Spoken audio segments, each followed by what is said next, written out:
For years, governments have monitored public spaces through cameras, sensors, and biometric checkpoints. But in 2025, Europe quietly crossed a new line. A line that was invisible until someone leaked the internal documents. A line that changes everything about how surveillance works. Because this time, the focus is not on what you do. It is on what you feel. Or rather, what an algorithm believes you feel. The European test program is called, in its most sanitized version, Emotion Recognition Grid for Public Safety. But the leaked internal terminology is much more revealing. They call it behavioral tension mapping, an AI-driven system designed to read micro-expressions, facial stress signatures, heart rate proxies, and body movement anomalies to detect emotional states in real time. Anger, fear, stress, hostility, and yes, even deception. Not through words, but through muscle tension around the eyes, asymmetry in the cheeks, and tiny involuntary head movements. For the first time, an entire population becomes a dataset of emotional signals, a landscape of predicted behaviors, a probabilistic risk map.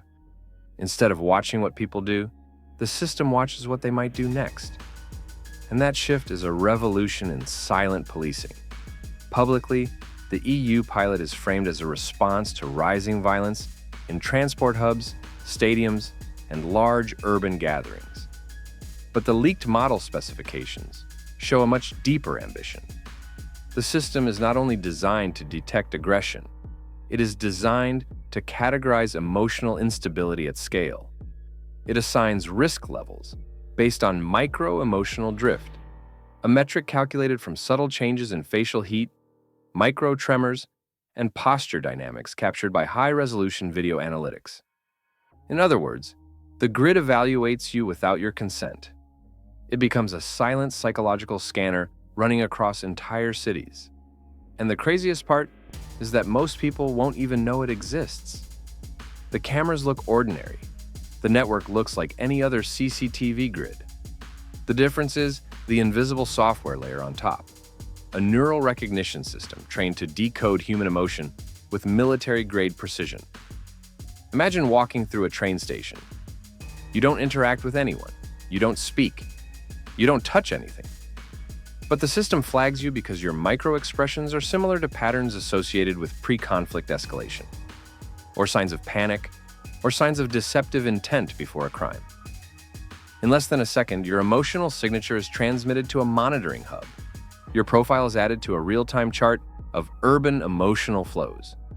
Analysts or automated agents can track spikes in tension across the city, like meteorologists watching storm clouds form. This is no longer surveillance. This is emotional climatology. Defenders of the system claim that nothing is stored and everything is anonymized. But the leaked briefing contradicts this. The real system contains a temporary identity shadow, a technical term for a soft identifier linked to your movement through the grid. It's not your name, it's not your ID, but it is a persistent emotional fingerprint. And it can follow you across multiple cameras for several minutes. Combine that with existing biometric systems, and anonymity becomes a joke. A temporary shadow can easily be matched with your real identity. All it takes is one cross-reference with a known face. After that, your entire emotional trajectory is mapped in real time. Now imagine what happens when the government combines this with AI predictive policing. Suddenly, emotion becomes evidence. Stress becomes suspicion. Fear becomes risk indicator.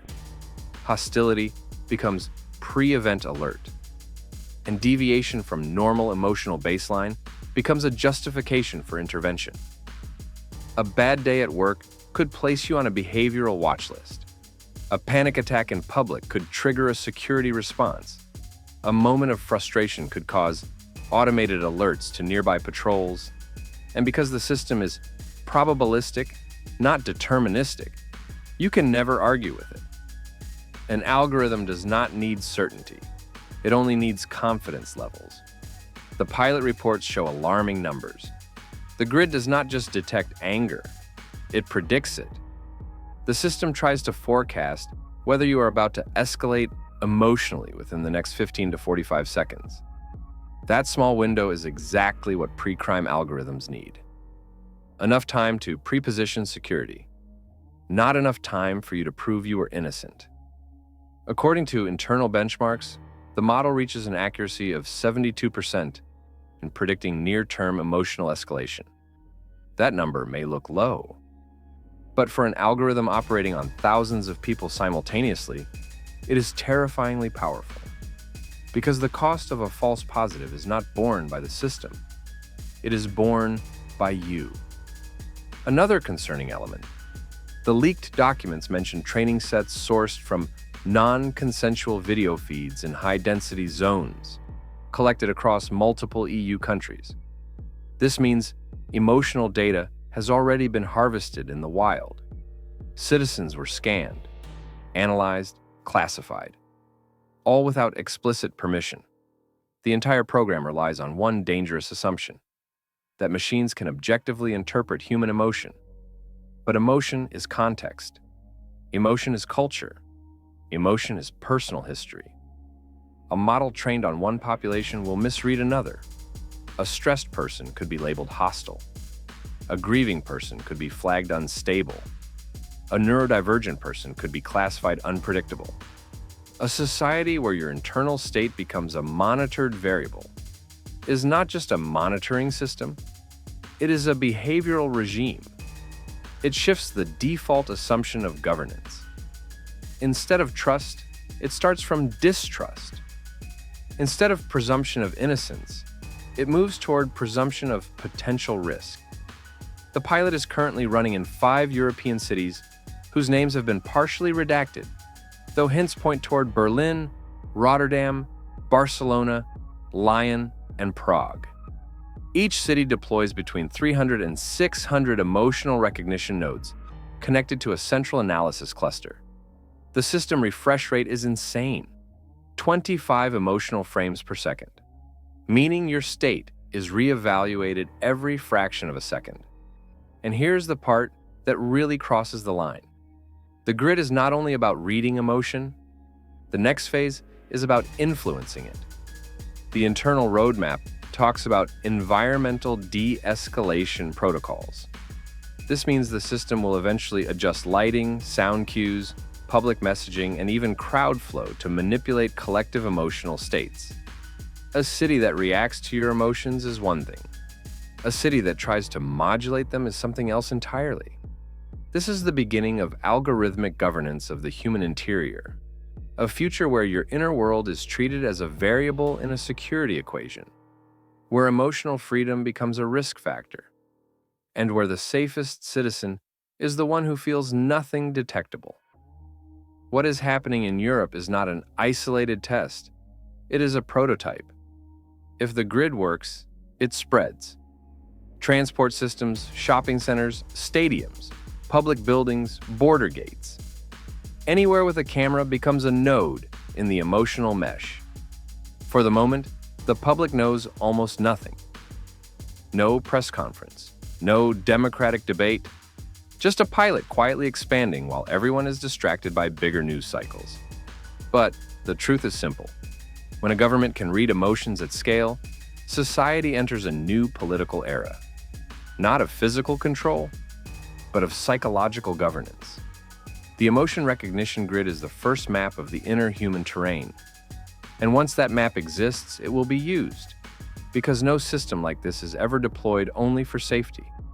Eventually, someone will use it for power. The real question is not whether the technology works, it is what happens when it becomes normal. Because once emotional surveillance becomes part of everyday life, the boundary between thought and crime becomes razor thin, and humanity has never handled that boundary well. The future of freedom may depend on whether this pilot is stopped now or silently becomes the new operating system of European cities. This transmission ends here. The next one is already forming. Stay aware and subscribe to Remain in the Signal.